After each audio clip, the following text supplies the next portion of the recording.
we've got some other tools. The filler we're going to use next. There are a million fillers. Yeah, there's lots. There's like, I've never seen this filler. Yep, that's the best stuff. I think it's the best stuff. Yeah, no, it's pretty ordinary. That's how you know it's good. Okay, so don't sniff it. Yeah. So you like the premixed? The premixed off stuff, yeah. You don't do the old fashioned like our dads did? We do that, but I think it saves a lot more time doing it this way. If you were a DIYer, would you mix your own or would you get premixed? I'd buy the premixed stuff. Okay, so what's the difference here? This says gloss finished. I've never seen that before. The gloss finish is it's an interior-exterior use. Okay. Now, I think mainly what it's sort of developed for is to patch just before you finish your last couple of coats. Okay. It's like more of a finishing thing, but we like to use it as a base because it doesn't shrink.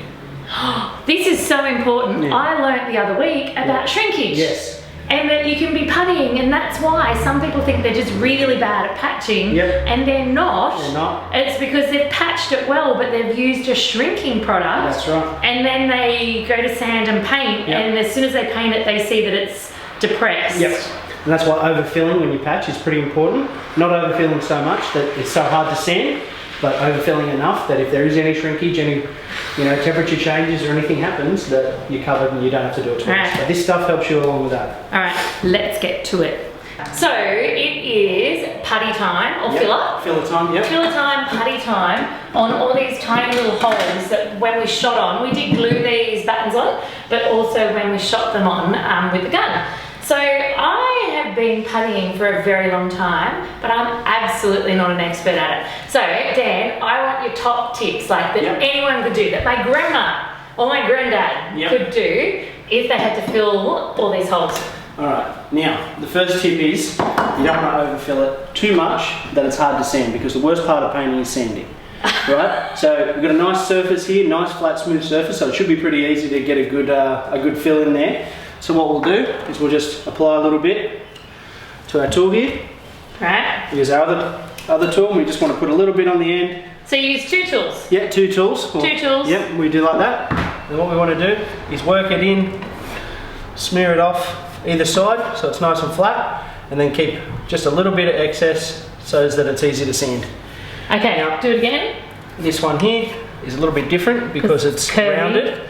So you just want to smooth that in there as best you can. See that, leaving a little bit of excess, a little bit too much there, but so that just sands up pretty well. So it's okay for it to be a little bit proud in the hole? A little bit proud's good. Okay, but this isn't shrinking? No, it's not going to shrink. Okay. And so then we just cut stick on all of them around the rim? And if you're not comfortable with that, sometimes it works better just to put it on your finger and just smear it in and smear it out. So that's not like cheating? It's not cheating. Depends on what you're comfortable with. So, some people might not be comfortable using the tool. Some people might be, maybe the surface is a little bit rounder than it fits. Then it fits the tool, so you can just smear it in and wipe it off. How about I do all the ones on the flat? Yeah, no. Okay. I could put the songs on. Didn't even know it was a birthday until Facebook told me. Oh. I don't know about any of mine. Oh, sorry, Jacob. My plumbing apprenticeship. We should be able to charge it done, so it's done, and then move on to the next bit. How am I going to fill that with this? Normally use like a builder's bulb, sort of to fill that up mostly, say to 95%, 98%, smear it straight off, sand it back, and then we go over it with this, but I find this product goes so hard, doesn't shrink, so it's okay. But do I just pour it in? Do I just pack it in? Use a good amount, try and fill the hole up as best you can. Oh, that's like one of those satisfying videos, hey? There you go. And then wait till it dries? Wait till it goes rock hard, say 6 or 7 hours, and then we're good to go. Another lick over the top. I'm going to give those other 3 a shot. I just need more filler. So don't wipe your excess back into the tube? Unless it's just fresh. If not like this that's been... if it's been on there for 10 minutes, get it out on, fill a hole with it. Don't fill a hole with it. Don't put it back into the tube, it'll contaminate the rest of it. See, I would never have thought of that. I would have been like, save. Yeah, well, save is going to cost... Lose your tube. It's going to cost you a lot in the end. That's a top tip, actually. Yep. Don't wipe your putty back into your tube if it's started to go off. Yep. Alright, what are my tips? Alright, first of all, when we are gapping, it's always good to have everything sealed. Because if we have new gyprock walls, new plaster, what we've got is when we gap it and we use a wet rag to wipe it down, it can damage the surface of gyprock, like leave a furry finish. A furry. A furry finish. I get it though. Yeah. So basically, don't go gapping before you've sealed, undercoat, primed. Yeah, I wouldn't recommend someone at home try that. Like, I can do it sometimes, but I can't do it all the time. Okay, don't do it. Don't do it, yeah. Okay, so you've got to have basically same surfaces either side that you're gapping to. That's right. Okay, what's next? All right, next we want to have if we can, we'll have a leakless gun. A leakless gun. All right, so there's a lot of guns on the market. I like this one. Some are crappy. Yeah, some just keep squeezing when you take your hand off the trigger. So a little trick with that is just to pop it back when you're done. Just pull that back, which can be pretty annoying. So we have these here that are leakless guns. So they're pretty good. And then the trick is just applying the right pressure and the right consistency with your motion to leave a nice bead. Okay, so I see a heap of variables here. Yep. So how big does the hole be and what does the angle need to be on it? Right, 45-degree angle would be the best way to put it. Or a little bit more would be alright. But just so it fits the corner of the surface you're using. Okay. Sort of molds to the corner and then just slide it onto the spot where you want to start gapping up. Squeeze the trigger and pull as you go. Now, after you put it on, do you wipe it off? You do. Yeah. Finger?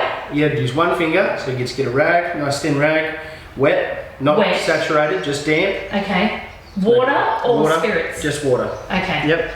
Now what you do once you finish that, you just run your hand along it. So if you have a little bit of excess on there, don't wipe it on your shirt. Wipe it in the rest of the gaps there. Just spread it through. You'll find you just wipe your hand over it nicely, and it'll fill up. So if someone makes an absolute pig's ear of this though, can you sand it back? Yes, you can. No! Yes, you can. Do you have to have the right product though to be able to sand it back? There is different products on the market. If you just use a normal gap sealer, normally most of them are sandable. They'll have it on the back there, whether they're sandable or not. I recommend you get one of those. Because there's the amount of times that you spend more time cleaning up from your gapping. So that's cool. Get a sandable gap. That's right. Not like a silicone. Don't let anyone get a silicone that they're using. No, don't want to be using silicone. Okay, perfect. All right. So, how far do you find is the best amount to do at a time? I'd say shoulder width for a beginner. Okay. So if you're my shoulders are a bit different to yours, That's all right. Yeah, but that's all right. So just smaller spots. Once you get comfortable, you'll find yourself getting more and more comfortable. You can go for longer stretches, but just say shoulder width, nice in front of your body there, nice motion. How long do I have to wipe? Probably a minute, I would say, before it starts to go off. Okay. As quickly as you can. Wipe. Yeah, so shoulder width, wipe, smear, and level it back into where you've been. You should be good. All right. Thanks for tuning in. Make sure you're following me on Instagram to see my latest design and reno inspiration. You can find me at Naomi Findlay Official or click the link in my description. See you soon.